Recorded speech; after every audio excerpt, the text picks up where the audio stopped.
Welcome to World Travel Made Easy with Itinerary Boss, the podcast for busy professionals who want to plan unforgettable trips without the stress. If you're craving adventure, relaxation, or cultural immersion, but feel overwhelmed where to start, this is the show for you. Each week, we dive into travel tips, expert strategies, and actionable advice to help you save time, money, and hassle while helping you design your dream trip. From group getaways to romantic escapes to adventure packed journeys and budget friendly tips, we cover it all.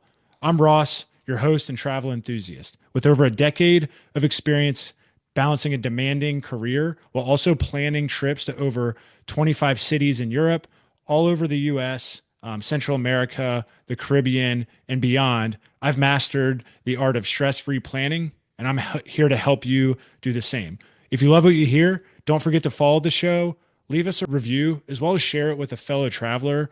I want to make your next adventure the easiest and most memorable yet. Now, on with the show. Welcome back to another episode of World Travel Made Easy with Itinerary Boss. I'm your host, Ross, and today I'm excited to have on Dia Adams. I got the chance to connect with Dia from a former guest, Caroline Lapini, and she brings a wealth of knowledge, everything family travel, Disney, and much, much more. But wanted to welcome her onto the show. Hey, Dia, how are you doing today? Great, it's great to be here. Yeah, I'm excited to have you on. And I know when we first spoke, you're from the Northern Virginia area where I grew up. So I love that connection and just a lot of good stories that you were sharing. But would love to just, you have a lot of experience in the points and miles in family travel. And a lot of our listeners are busy professionals. They might have one kid, they might be thinking about having kids, they may have three or four. So, an audience that can learn a ton from you, but would love just to hear a little bit more about what sparked your passion for family travel and then just how did you get into the points and miles space? Sure. Well, I actually grew up foreign service. My family lived in Mexico for a fair amount of my childhood, so I was very used to traveling. During college, I did a study abroad in Thailand. I did one in Cuba. My husband was working on a project in Australia for 6 months, and then we actually moved to Ireland when I was 3 months pregnant, and my son was born in Dublin. So I was very, very used to traveling pre-kids. And then I had my daughter 3 years after him. And basically, once I had two kids, I felt like travel kind of came to a screeching halt. And it was sort of just sucking away my energy. It was sucking away my soul. And I'm like, I have to figure out a way to make this work with kids. And when you're doing two people versus when you're trying to do things for four, it's not twice as hard, I think. I think it's four times as hard because there are so many things that you just assume, like hotel rooms, for instance. And you assume, oh, if I can find 2 hour tickets, I should easily be able to find four. And it on the same flight, it sometimes it's just not possible. I always sort of had a passing interest in travel rewards just because we traveled so much, but I really got focused on it. The first trip we did was to Guatemala when the kids were 4 and 7. And I was able to do that trip thanks to, at the time, American Express had a 100% transfer bonus to Delta. Yeah, it was pretty crazy. So I was able to get us to Antigua, Guatemala through Guatemala City. And then we did 2 weeks in a vacation rental, uh, basically exploring all of Guatemala. And that was sort of like the test trip where it was like proof of concept. Okay, well, we can do this. It worked. And once the kids hit four, it's a lot easier to travel with them. They can be a little bit more like self-sufficient, like carrying their stuff and listening to directions. So when the kids were 6 and 9, I kind of took the big leap. And we flew as a family, again with Miles, to Dublin. And we stayed for 2 weeks in Ireland. My husband flew home, and then I spent the rest of the summer with my kids traveling around Europe. And that was like the really first independent camp mom type experience. That's awesome. No, and I think it's interesting to hear because a lot of people my age are usually either at the point of having one kid, maybe are thinking about it. And it's everything I always hear is, well, travel while you can, because once you have kids, you're not going to be able to. But I see that as that's not the case. It's just like you said, like you wanted to. It was like, how do I figure it out? It might be harder, But sometimes if you once you start to put a lot of those systems, processes, learn a lot of those lessons by traveling prior to kids, you learn some of those things and then it's just okay, this is gonna be tough, but it's something that we love to do. So I love that story and I'm jealous you got to study abroad in Thailand. That sounds amazing. So a couple places that's cool too that you got to in Ireland that's where you gave birth and everything and that's very cool. Yeah, it was. And I was actually really grateful for that experience because coming home and then having a kid in the United States, it was absolutely night and day, Yeah. the experience. I mean, all the way down to the fact that my doctor in Ireland prescribed me a Guinness a week. Uh, yeah, I had at least 2 half pints, but I actually made him write a prescription because I'm like, there's no way my husband is going to buy this. That's so Oh, funny. yeah, I had a prescription for Guinness. That's great. I studied abroad in Ireland for 3 weeks for a Maymester, and that's how I got my. We did like some Bahamas trips when I was in high school, and then got the chance to study abroad, and that's like when the international bug kicked off, and then started planning group trips after that.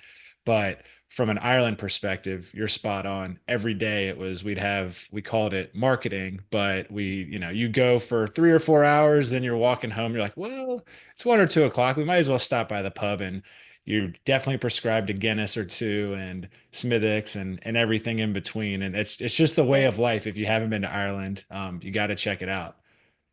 Yeah, all the way down to the fact that I was actually in a pub with my husband and I went to the bathroom and you know how they have those ads like on the back of a toilet stall? Yeah. There was one for prenatal vitamins. And I'm like, this is an interesting product placement. I mean, granted, I was there pregnant, so I guess it worked. But yeah, so yeah, it's definitely part of the culture. The pub. Even if you're not drinking it, it's just sort of you can't get around it. You just have to sort of embrace the culture. Yeah, no, absolutely. And I think something that I like that you said, you went to Guatemala, proof of concept. I think it's always you don't have to, for a lot of people, they think, oh, it's way too overwhelming. Like I don't know how to, I've never done an international trip. How am I let alone going to go there on points and miles? You started somewhere that you could get to that's it's in Central America that's easier, more proof of concept. But then after that, you said, okay, I'm going to go to Ireland, which if you're on the East Coast, you're a Dulles hub, right? I'm in Charlotte. You have those direct flights. So thinking about not trying to maybe go to Australia for your first time, Right. right? Thinking about how you can do that. So I love that idea from Dublin.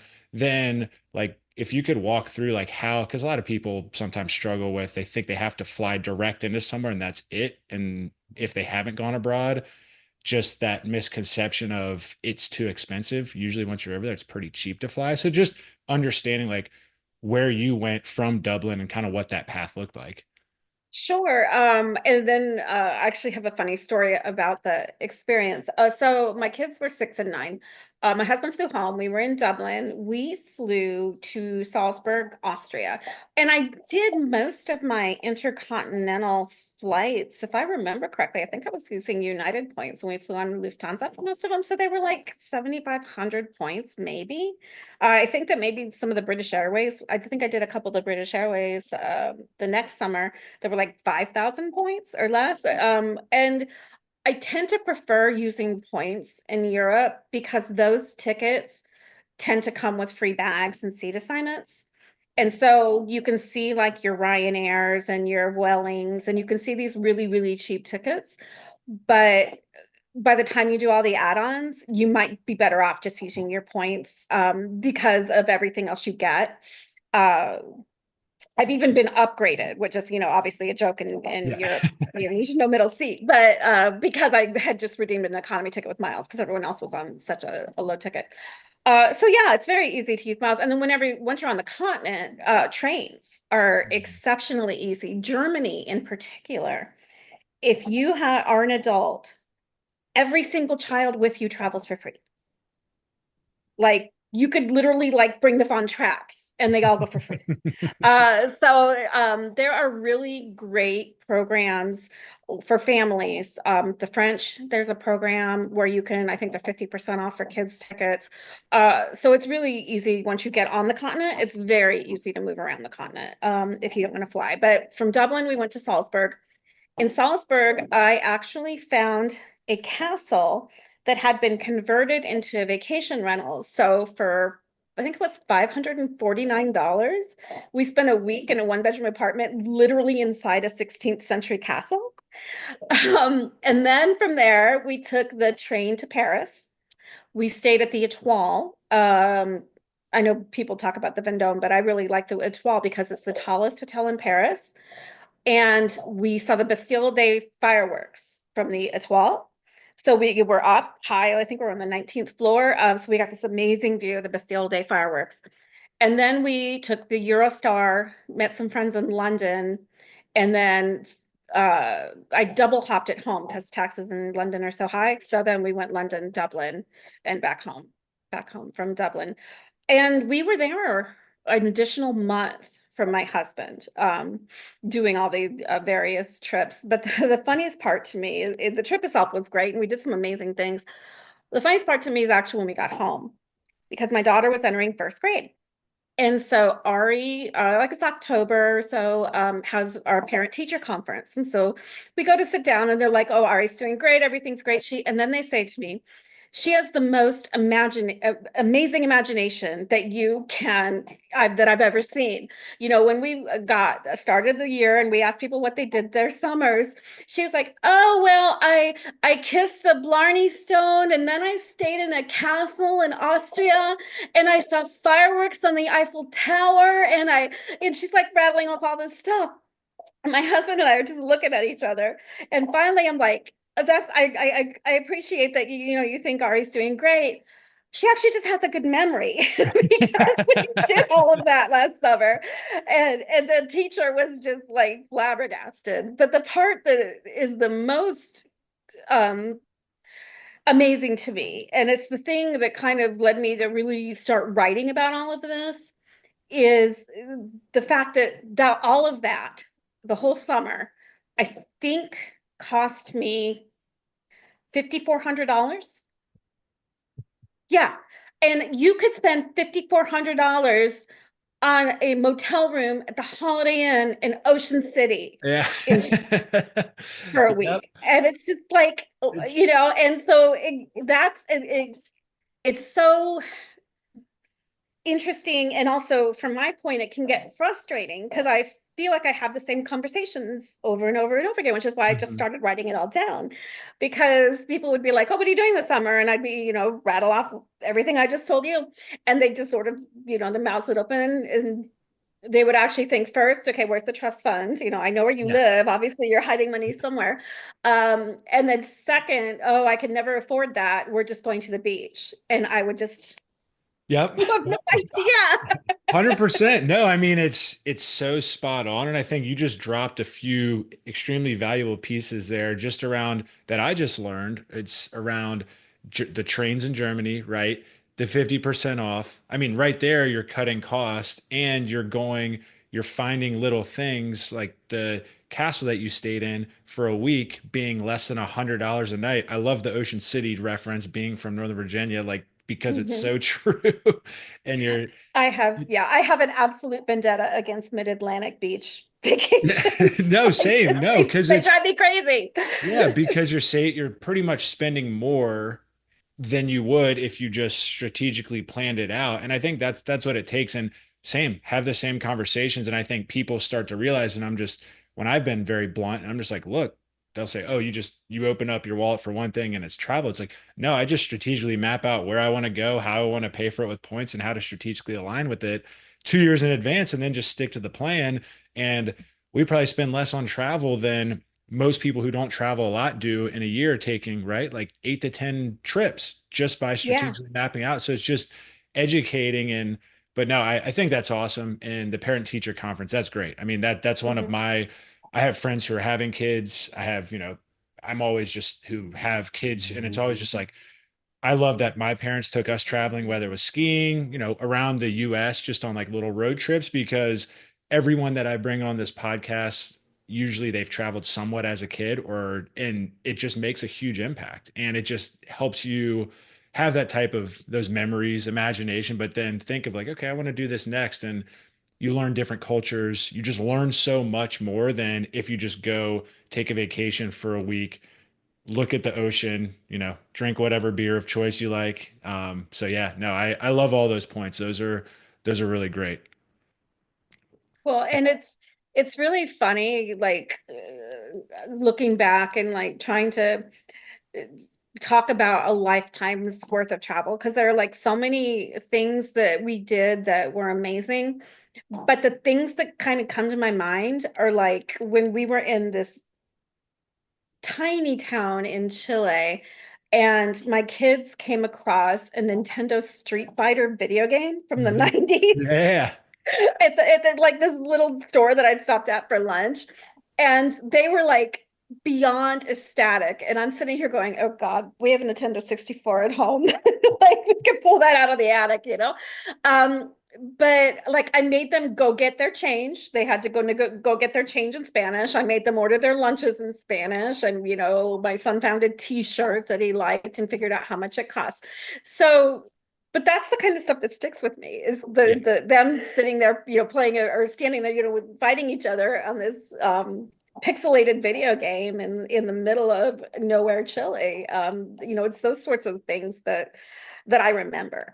Yeah. No, I mean, creating those memories is everything. And it's like if you get together with someone who you traveled with 5, even 10 years ago, you can laugh about a few things that happened versus I always like to compare it to whether it's birthdays or Christmas. If you get someone something even 2 years ago, a lot of the times, unless it's like an experience or it's hard to remember that type of stuff. So those are the things that stick with you. And I know you brought up a really good point just around, you started writing everything down, right? You start having a lot of these different conversations. And I think that's great because that's helped you educate more and more people over time and being in the travel industry. But would love just to hear, like, since you started that, how do you feel your perspective on travel has changed?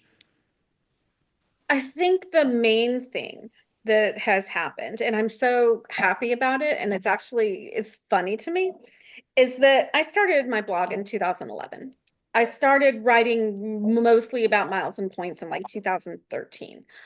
At the time, it was literally me and Summer, who's now with Points Guy, who's Mommy Points. There were literally two of us that were writing about family travel with miles and points. And it kind of got to where I was just like, is anyone else feeling the way I'm feeling? Because, like there would be these articles and reviews of, the Maldives and, all the Park Hyatt, Vienna, or whatever, all these crazy places. And I'm like, I'm just trying to figure out how to get my kids to a family reunion in Iowa right now. And so finally I wrote a blog post, almost like a vent, asking the question, does anyone else have these issues? And it was sort of just like pulling something in a dam, and the dam just sort of collapsed. And I heard from people everywhere that are like, oh my gosh, yes, I thought I was the only person doing this.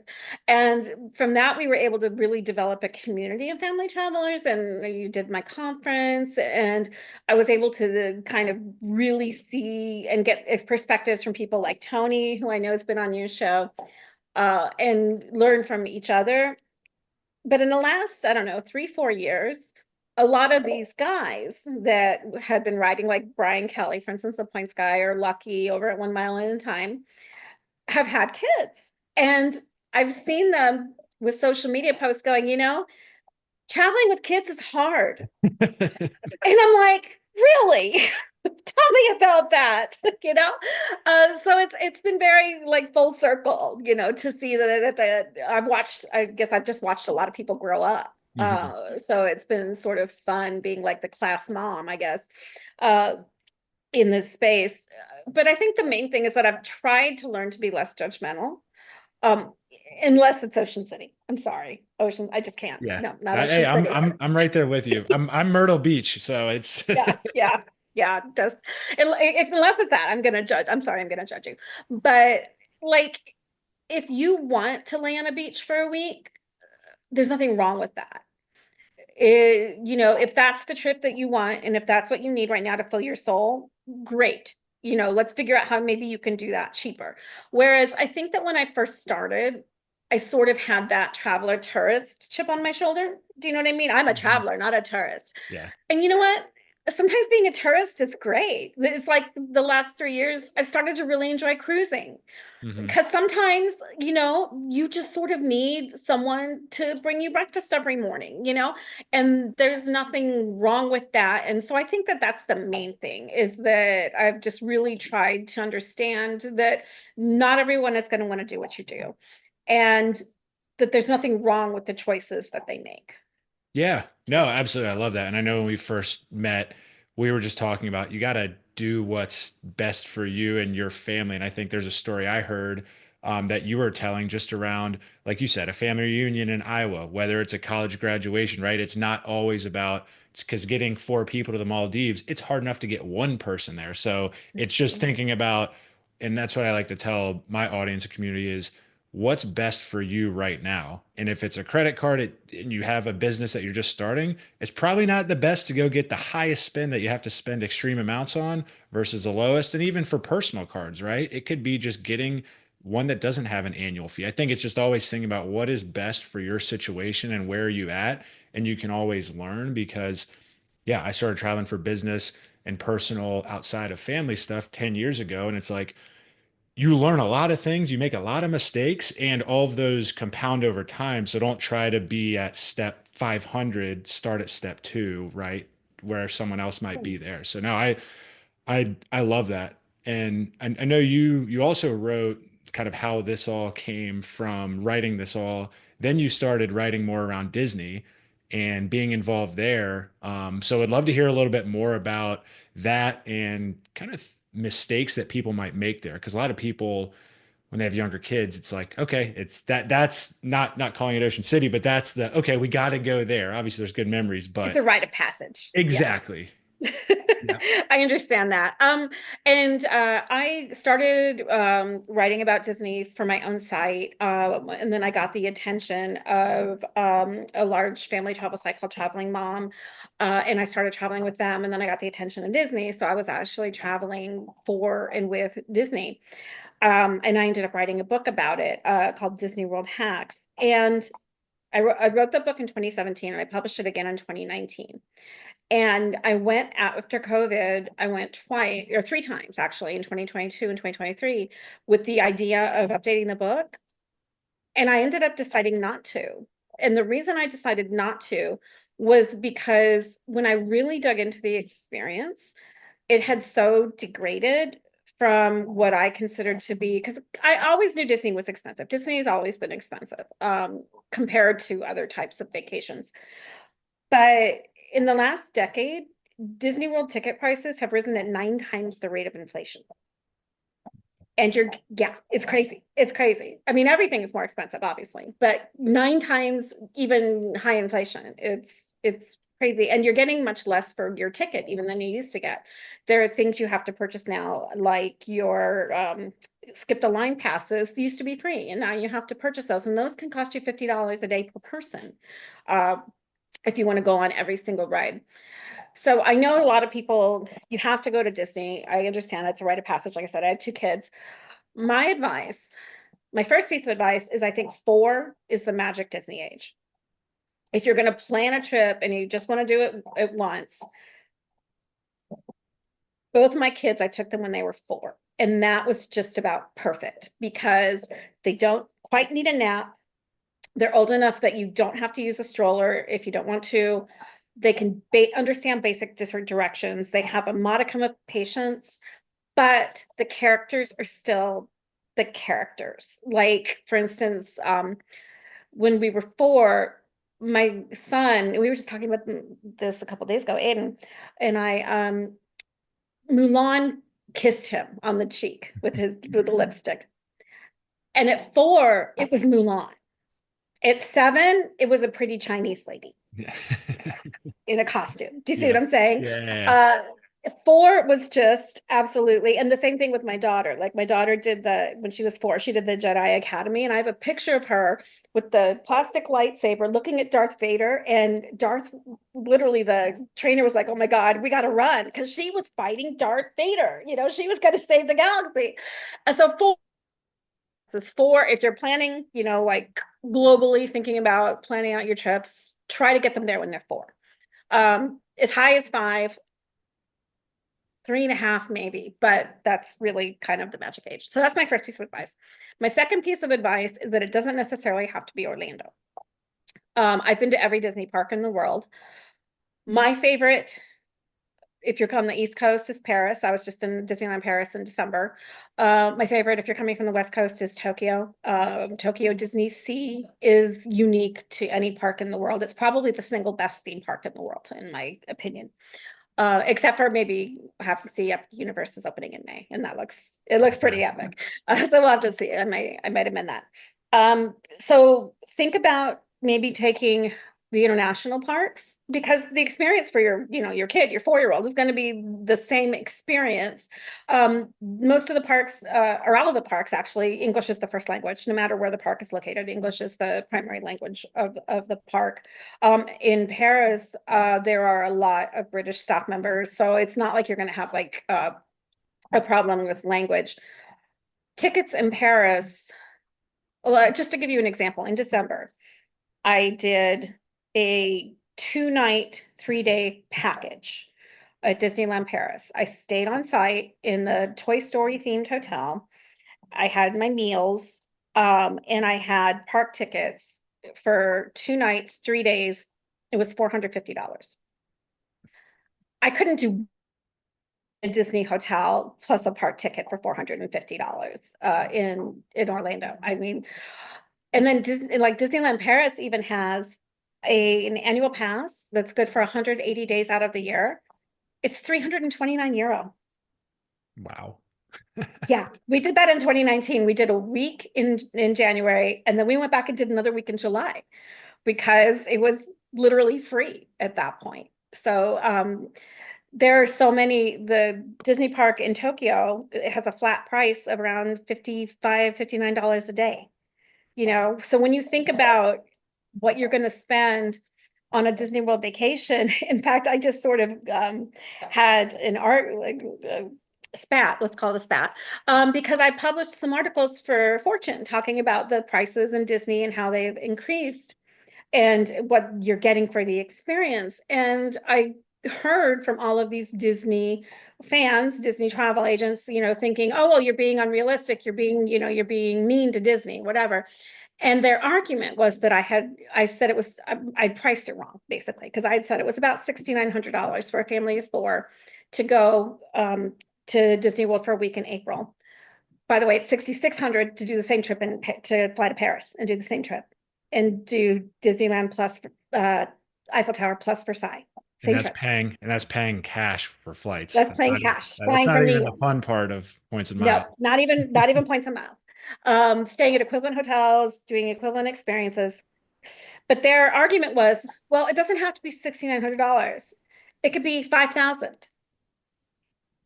And I finally had to I wrote a post on my own personal site that was like, Disney World is a theme park, not a personality trait. Yeah.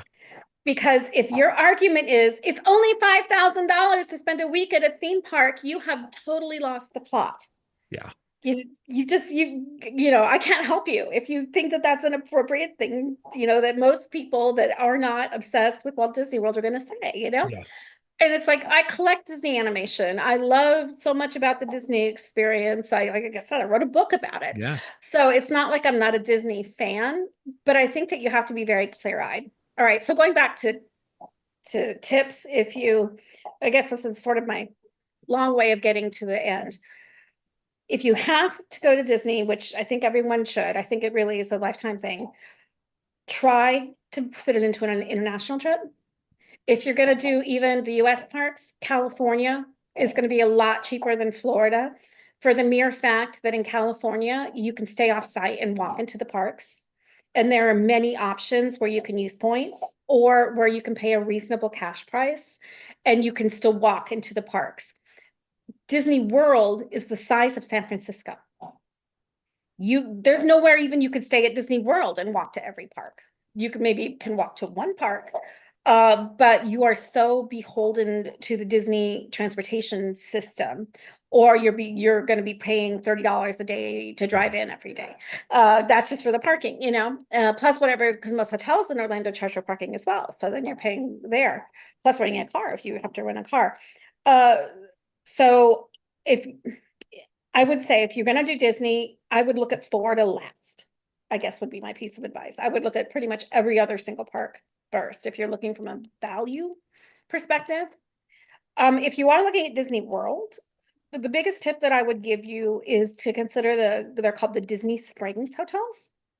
And they're hotels that are on Disney property, but they're not owned by Disney. They're actually next to Disney Springs hotels. There are three Hiltons, a Holiday Inn, a Best Western, and three Independents. But they bestow upon you most of the same Disney benefits that you get for staying on site. But you can use points and the prices are much less, even if you do pay cash. So if you're going to consider Florida, I would start with the Disney Springs hotels. Super helpful. And obviously you wrote a book on it. So you could, I bet there's so much more knowledge, but I think people just, if you want it, go check out Dia's book. If you want to dive more into it, that's a great resource. And yeah, we've been to Disney World once, or I went twice when I was younger. Obviously cost wasn't a factor because I wasn't paying, but then we did Disneyland and as you were talking through that, I just remember it was a lot easier to get into Disneyland. It just was like a different vibe. And I think it's when you break down those costs of 6,900 for 7 days, I'm not surprised, but I am. And I think when you bring it up from that's what it is, it's less in Paris. And people they're originally they'll think, oh, it's going to be way more expensive. And a big hesitation for people who haven't traveled internationally is, well, what if they don't speak English? And it's like, if you have, you know that most places people are going to, especially if you're at a theme park where you're going to have many international travelers and tourists coming to. So much value there. I really appreciate you sharing that. If there's other alternative options, right? I think that's one thing too, where maybe people, maybe if they're after that age 6 range or maybe younger and they're just like, we aren't going to do Disney. Are there any other less known alternatives or just places that you recommend for parents to go to? For younger kids, I really like the regional parks. I really like Busch Gardens. There's a Busch Gardens in Tampa. There's one here in Williamsburg. Uh, and the whole Busch Gardens family, I think it's like Busch Gardens, SeaWorld, Sesame Place. Look into, they have, I think it's called the Platinum Pass, and it gets you into all 11 theme parks for a year. So you could sort of like plan, little weekends to all these different places. And I want to say it's like 400, 450, something like that. But it's like I said, it's for a whole year Mhm. and it's to all these different theme parks. And so it comes out very cost effectively. So I really like that program. I'm a big fan of Hershey Park for the older kids, the roller. In fact, Disney, that's the other thing about Disney World. Disney World does not have top tier roller coasters. If you're looking for thrill rides, Disney World is not the place for you, Space which people Mountain. don't realize. Yeah. It really isn't. Even their newest roller coaster is nice, but it's not like a, jaw dropping upside down, oh my God, I'm going to die roller coaster. Hershey Park, they are. They are scary roller coasters in Pennsylvania. Um, as far as if you have older kids, honestly, when I asked my son Aiden, he's 21, my daughter's 18, the first thing he said when I said, like out of all of our travels, what has really stuck with you? The first thing he said was Iguazu Falls.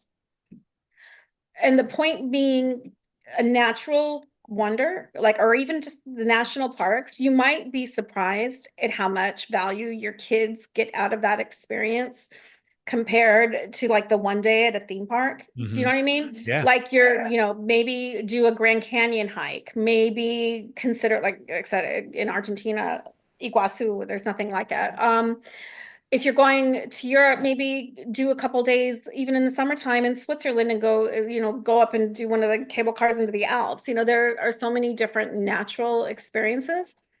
The other thing that he said, and the other thing that I would recommend is whenever you're traveling, look into like a local sport or activity or like something that's like native to that place. Like for instance in Japan we did a baseball game and that really stuck with him, like the whole experience of being a Japanese fan with the little Yeah. umbrellas and with all of it. It's very different than being a US fan, but it was so much fun. And I think those tickets, even obviously we were in Japan, but I think the tickets to the game are like $15, $20 maybe.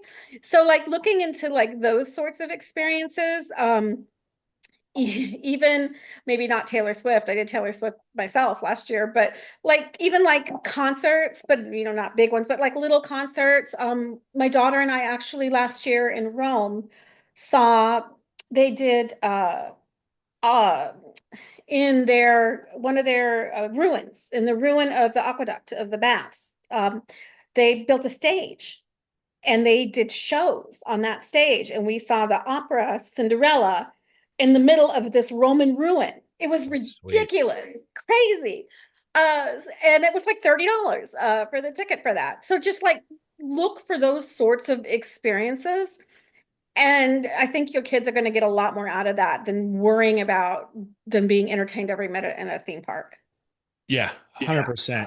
And Busch Gardens, love it. From being up in Northern Virginia, it's a great park. I mean, that's a good one. And Hershey have been there. Absolutely love it as well. And if your kids like chocolate or any sort of sweets, you just you get you get just double there. And I mean, I would agree. I mean, some of the when you were talking through that, I was thinking of you just made me think of when we were younger, we lived in Colorado, and some of our memories is we drove down from Colorado Springs, we did Durango, did the sand dunes, drove down to Santa Fe, Albuquerque, drove over to the Grand Canyon, did that, did some hiking there.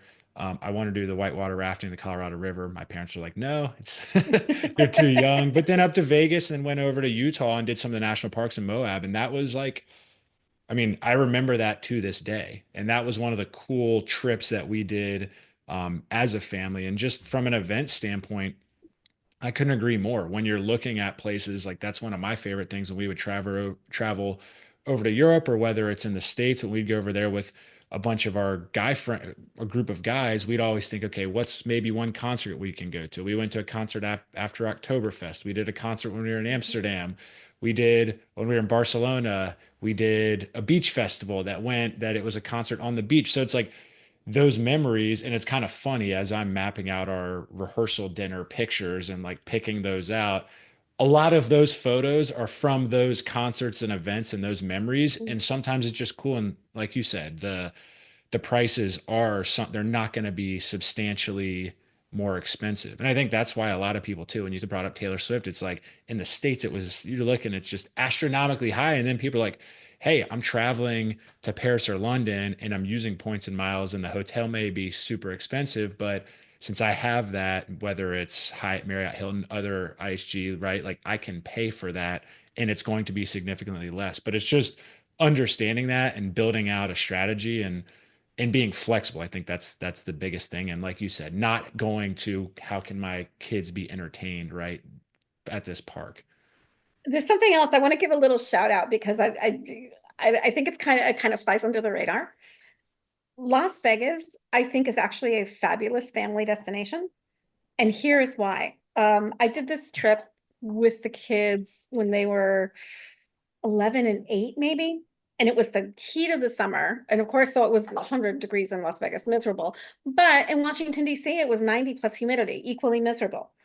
We did a Vegas pool tour and we went for a week and we stayed in 5 different hotels, and the pool complexes are so ridiculous that for the kids it was like every day was like a theme park. Like there's the Golden Nugget that has a water slide that goes through a shark tank.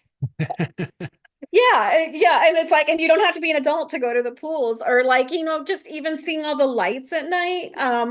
Is it's really, yeah, and there are a lot of shows. Like I was just in Vegas a few weeks ago. I saw Potted Potter. There were lots of kids there. There are a lot. There's magic. I took the kids to see David Copperfield. Cirque is great for older kids. So I think Vegas is kind of an underrated family destination, and I would throw out there also just pools in general. I'm not a big fan of Great Wolf just because I kind of think it smells like a locker room every time I visit it. I'm not a huge fan, but kids love just spending time by the pool. And so, just doing a staycation at a hotel that has a fantastic pool, your kids are going to be happy. Yeah. No, that's helpful. I wasn't aware of that of Vegas. So for people who are in the States and if you are just wanting to travel domestically, that's a great tip. Now, I mean, for I can't give this advice because I don't have any kids, but Mhm. you've done a lot of family travel over the years. So would for some of those new parents or even parents who are like, hey, I want to travel, but I don't know, what are top three things you've learned traveling with kids over those years? The first thing that I learned, the first thing that really surprised me was that it is so much harder to travel with a toddler than an infant. If your kid, maybe not until they've had their first series of vaccinations, but if your kid is under a year and they're not completely mobile, don't be as afraid of that because you can wear them. They will stay in a stroller. They will nap while you eat. For me, sort of the biggest pain period was three. A lot of people say it's 18 months, but for me, three was so much worse. And that's sort of why we didn't travel for a fair amount. Because I traveled with my son, I took him on a number of trips before he turned two. And when he was right before he turned two, we had a trip that was so traumatic that I was like, nope, not doing it. And then we didn't travel again until my daughter was four, except for like domestically. Yeah, so I would just say if you're like looking at ages and like what to worry about, infant is fine. A toddler was a mess. But in general, the other thing to think about with kids, and this goes up to kids, I would say up to the age of 5 or 6, bring double the clothes, diapers, whatever you think you need for a plane. Because parents, new parents, underestimate how much air pressure affects babies' bellies. And my son left a United flight at once wrapped in a blanket like the baby Jesus because I had run out of clothes for him. And I packed like three outfits, and that was it. So yeah, babies' digestive systems are particularly susceptible to being inflamed in the air. It can make them miserable. It can make them, but just the main thing is just bring double that. I'm just not gonna. I won't elaborate. Yeah, Bring yeah. double the clothes if you are traveling with an infant, or and then I guess the main thing, and we kind of talked about it, is just making sure. And this is also a mistake people make with Disney. This is a mistake people make in general. Is just trying to cram too much into one day. You're going to make yourself miserable. You're going to make your kid miserable. Plan park time, plan pool time, plan video game in Chile time, plan plan for grocery store time. I mean, plan for not like the way that I travel with my kids, even to this day, is I plan one kind of activity per day. And it can be like a 2, 3 hour kind of activity. And activity I define very loosely. Could be, we're going to check out a new grocery store. That could be an activity. Uh, you're going to be so much happier and your kids are going to be so much happier. And I also wouldn't set them up for failure in that I didn't take my kids, for instance, to the Louvre the first 3 times we went to Paris. I waited until they were teenagers because I'm like, you know what value is a 5-year-old going to really get out of this that they wouldn't get out of going to a museum here at home? Hmm. You know, that's not for me an effective way to spend my time with a 5-year-old in Paris. Yeah. You're much better off running around the Jardin de Tuileries or going on the wheel or, you know, doing, even going shopping or, I did a macaron class with my daughter when she was like 11. She loved it. That's So cool. there are so many other things that you can do. So yeah, I just would really make sure you're not setting your kids up to fail with the itinerary you make.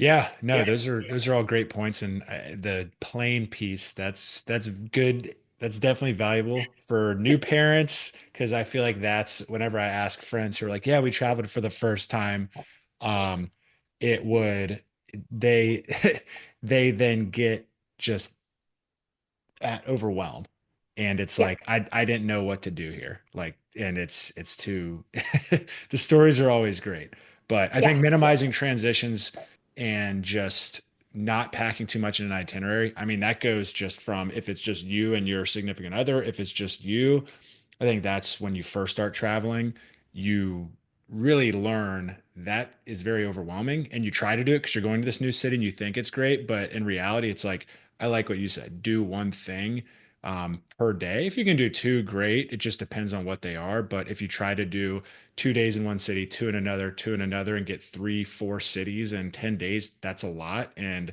you're not going to get to enjoy and learn about the culture. So I think over time, people usually will learn that. But if you're just starting out traveling, take it from experienced people like Dia and myself and learn from our lessons. I think that's the beauty of this is you've gone through it on the family side. I've gone through it on getting a bunch of idiots who are in their 20 guys to Yes. right across and all around. But you take those Mhm. lessons learned from us. And I think a lot of people, the biggest, I think it's people get overwhelmed with when they have kids of okay, well, what happens if this, it's a lot of the what ifs, and those are all they're all valuable, but people get in their own head, and then it comes into schedules, and it comes into, if you can't travel in off-peak time, if you have kids and you have to travel on that school schedule, you're working a full-time job, like how do you do that? Like what are some best practices that you've done and balance all that? Well, obviously, if you work remote, it's a lot easier, I find, to go to Europe than Asia, or to go south where your zones don't change. Once my kids were teenagers, that we did it twice. Where one time I rented a house or an apartment in Béziers, France, for a month, and I started work about 3 o'clock or so, which was 9 a.m. in the East Coast, and I could work that way. And the kids would, we were in a small enough town that they could just sort of go on their own. But if you have school age kids and you're tied to a calendar, my main piece of advice is to, the minute that calendar comes out, it usually comes out in like January of the year before.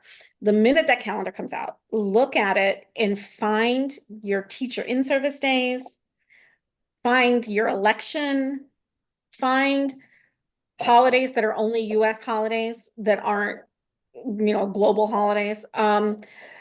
And try to schedule around those. For instance, here in Northern Virginia, for some reason, teacher in service days tend to always be the last week of January.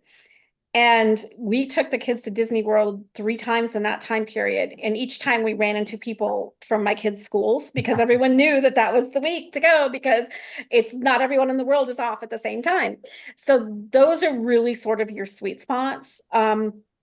And then talking about pulling your kids from school, and this is really going to be situationally dependent. As you know, in Northern Virginia, they're very educationally focused here. I got a nasty ground when my son was in kindergarten from the school for pulling him, which did not sit well for me. And it was like I pulled him like 2 days, and they were like, he's now in the danger zone, and I'm like, really, come on, he's 5. Uh, but I had to start getting like kind of creative, adding, on days. And I would sometimes just say my kids had an appointment. And if that appointment was with United Airlines, that was neither here nor there. They had an appointment. I do want to throw something out though, because you reminded me of something before I forget. Something, because it has happened to me twice. Getting sick on vacation, the best thing I can recommend for you is I am a lifetime fan of Allianz travel insurance, particularly for families, because if you insure one person, every kid under 18 is free. Uh, I had a situation in Gran Canaria where my husband had a 5-night hospital stay, and it was like a $5,600 bill, and they paid it in a week. I had a situation where my Ari got tonsillitis in Vietnam, and they paid the hospital bills and all of that. But more importantly, they have a really good app and English language service line to kind of, if you need to help connect with a doctor or connect with someone. There are probably other good ones out there too, but I just use Allianz. But travel insurance, if you're leaving the states, if you're in the states, you're probably fine. But if you're overseas, definitely just want to make sure I threw that out there. Okay. No, that's helpful. And I think a lot of people always ask about travel insurance, right? What are some best practices? And again, the what ifs. So it's always just Mhm. setting yourself up for success. If, and that's where sometimes credit cards come into play. Do they have travel insurance? But for a full family, that's very helpful. So I I appreciate you. tend to not think that the medical insurance that comes with most travel cards is good enough for families. I mean, I think Chase Sapphire Reserve is the only one that actually has medical, and I think it's 2,500. You can go through that in a day, Yeah. if depending on what happens. So yeah, it's nice to have. It's nice that they have it, but it's more important that you have your own, I think. Yeah, and it's better being safe than sorry and just Yeah, preparing. and it's cheap. It really is. Especially, this is something else that people don't think about. Travel insurance is done by the value of your trip and like your cancellation fees and all of that. So if you're using mostly miles and points, the value of your trip is actually quite low Yeah. because really the part that the actual value of your trip is your cancellation fees, your taxes, all of that. Just, I mean, be careful, but I've actually talked to insurance agents and they're talking about what you would lose, what you can't get back when they're Mhm. talking about the value of a trip. So just something to think about. That's helpful. And I appreciate you clarifying that because I think a lot of people, they see a lot of times it's, oh, I can get this trip for super cheap and almost paid for. But, if you're going somewhere and something does happen, right, what is covered and just making sure, just transparency is definitely Yeah. key. So I appreciate you sharing that. Since we're on the topic of credit cards, points and miles, a lot of people have misconceptions. A lot of people sometimes find it overwhelming. They might be a little bit confused, right, where to start. And I think, when we spoke, you did a great job of just talking through it. So I'd love just to hear a couple misconceptions that you've seen when you said you were having a lot of those conversations over and over and over again, right? The questions. So what some of those are. The first one that I really want to address with families, hotel points are not your friend if you're planning on leaving the United States. A lot of hotels, even if the rooms are large, the rooms are fire coded for two people.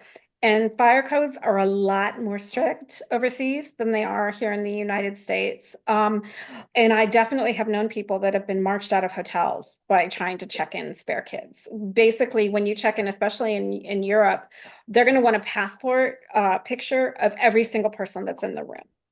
So yes, sometimes you can book something, call the hotel and, see if you can negotiate with them for, maybe an upcharge, or if you're say you're a high globalist, maybe you can negotiate with them for a spare bed. But especially if you're a family of four or more, hotel points in Europe, really, I would not collect hotel points. I don't collect hotel points for the thought of family travel. I just don't. I focus on airfare. Um, I think that Venture is great. Venture X is actually my favorite travel card because you can charge a vacation rental, charge a family house, whatever, and you can use those points to help erase that charge. So I think that those are great. Um, the other thing that I think that people they get you just get wrapped up in FOMO, I think it's a heck of a lot easier to find four tickets in the back of a plane than it is to find four tickets in the front. And it's not going to kill you Yeah. to fly overnight one night and, to get there. Um, I would plan an extra day for, recovery and getting used to jet lag if I'm flying economy versus business. But if you have more time than points, don't be afraid to fly coach. And you can get some crazy coach deals. I mean, I flew in December, I flew coach on Air France using Virgin points. I think it was 8,500 Virgin points plus like less than $100. I mean, it was ridiculous. The Air France deals, you'll see 12,000 mile points, 15,000 mile tickets. You can do so well, especially to Europe, if you're willing to fly a coach. Hmm. For me, it's about my pain point, I'd say, is about 9 hours. If it's more than 9 hours, like for instance, when we did Asia, yes, I wanted a lie flat seat. But for most of Europe, especially something that's really great is from the East Coast, from JFK and Dulles, possibly from Chicago. There's a daytime flight to London. And there's no reason you can't do a daytime flight and coach, Yeah. you know, to because you get there, it's 9 p.m., you're going directly to your hotel and you're going to crash out and wake up refreshed the next morning. So yeah, so just don't feel like if you can't fly business class, you can't go. Just, it's just you'll be fine. No, those are all great points. And I mean, the hotel piece, I was not aware of that, just of the fire coding. That's interesting. And we actually, it's kind of funny because when we went to Greece this past September, I accidentally booked on Booking. I just clicked two people, and we were with another couple, and they were saying, and they reached out and said, "Hey, I see that you have four people," and I was like, "Oh yeah, like sorry, I didn't even realize that I did that." And we paid more, which was totally fine, but that's very interesting for hotel points outside of the States.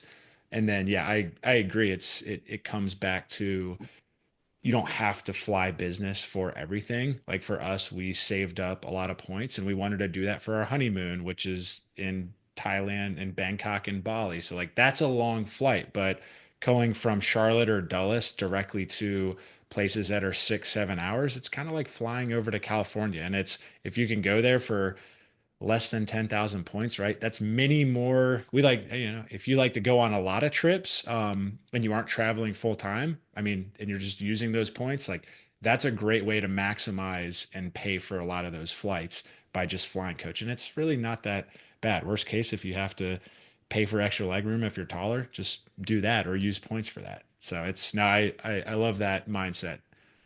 And you can even, with a lot of airlines, you can bid on upgrades. And like I was in a situation once where I was flying home from France and I was on a maybe 15,000 mile coach ticket and I was able to bid up the upgrade was like 399. So basically for 50,000 points, 55,000 points, which is the same as a saver ticket. So don't feel like you have to look for those needles in a haystack. And a lot of airlines do have those bid for upgrade systems now, and you can sometimes sneak yourself in at a really good price. Yeah, no, that's very helpful.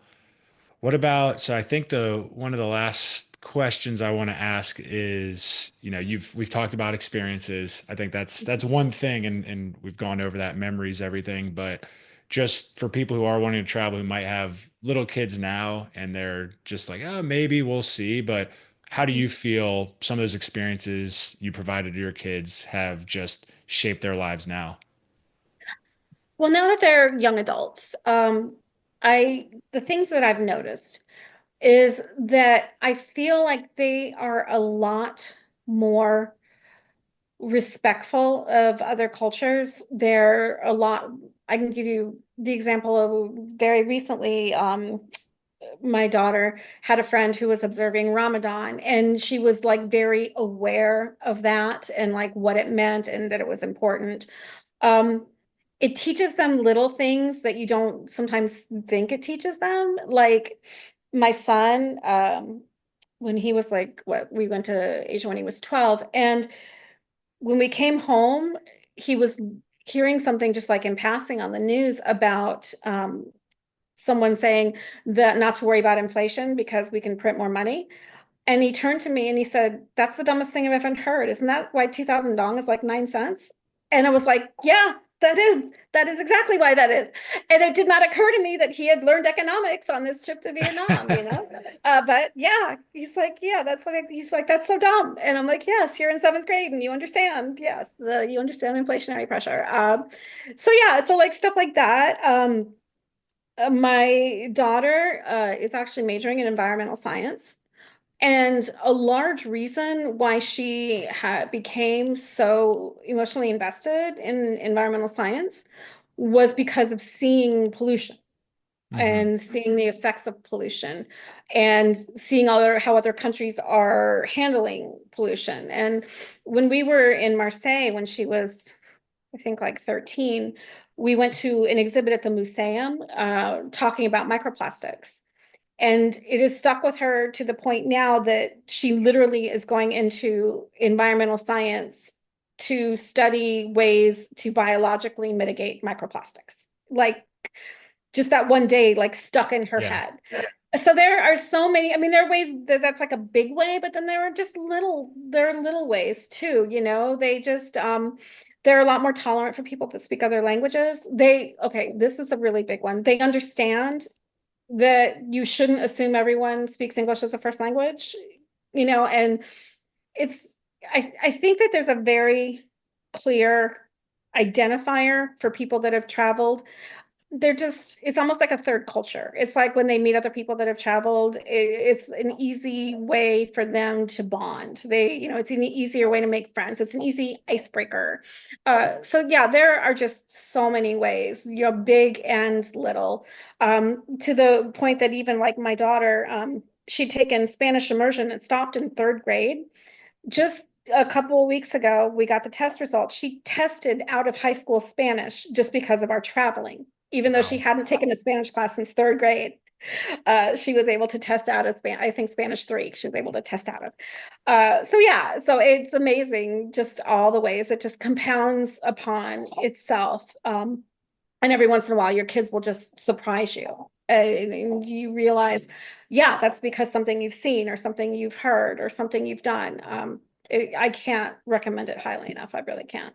I love it. Yeah, I love those personal stories and just, I mean, the fact that they learned when they were right in Vietnam environmental science. I think it's super impressive, but it also you see it. It's not only other cultures, but you also see what's going on within the United States and have a different perspective of what's reality and what's fluff and just a lot of different things, and that's really cool that it's stuck with them, and it's not only the big things, but like you said, it's the memories, it's the some of the inside jokes, just some of those memories that you're going to always have. And when you do show up, and you bring up a great point, just when you go to a party or if you're just out and about, a lot of the times someone may say, oh yeah, I went here, and you can automatically, you may not have anything in common, but you can start a conversation that then leads to, you find out you have a ton in common, right? So it is cool, and it's just an easy way to just continue to learn and compound over many years. So no, that's awesome, and good for you for giving your kids that experience. Hopefully people take something away from the show, and they start to do that, if they were hesitant of doing that, from this episode. But would love to hear a little bit more about what you got going on with for the rest of the year. What are you most excited for in 2025? I'm most excited that I actually got two kids to adulthood, and that my my daughter graduates from high school and goes to college, which means that my husband and I can travel by ourselves, like in October for the first time in 20 years. So yeah, I'm pretty excited about that. The thing that I'm excited about that when I talk to people, and when I, kind of am immersed in our community, the thing that I'm really excited about is hearing about people visiting some of like the secondary places that I've visited that I've really talked up. Like I am in absolute love with Languedoc, which is a region of France between Barcelona and Marseille. It's like this secret little French Riviera, and nobody talks about it. And it's like a third of the price of Nice and Cannes. And I've talked to like 3 or 4 people that have been there because I kind of sold it, that really excites me. Or like I took some friends to Oaxaca last year. Oaxaca is another one of my favorite places. So like I'm thinking about trying to put together a group trip to Panama, because I don't think Panama gets nearly enough Hmm. love. So really opening up people to this sort of not Paris, Rome, Hawaii, New York, Bahamas experiences is something that really excites me. And I see more of that. I even see like mainstream travel talking about it. Like I saw just a couple days ago on TikTok, Samantha Brown, the travel TV host, did a little TikTok about the B-side cities. And I'm like, yes, yes, Yeah, absolutely. So it's really exciting to see that that's getting more coverage, and to see people actually thinking about dispersing and your destination dupes and your destination add-ons. I'm really glad we're having that conversation, because a lot of the environmental impacts and the over tourism and all of that, it can be easily mitigated if we just disperse a little bit. for sure. And congrats on getting your kids out, not out of the house, but to out of high school. That's a huge accomplishment. So Mhm. that's very exciting. And that's now you only got to search for two tickets and it'll be easier to plan Yes, we can fly, for we the can live time flat being again. until they're Yes, like, hey mom, I realized that the real world is expensive and we really like that yeah. you took us on those trips. So can we hop back on the bandwagon? Because that was fun.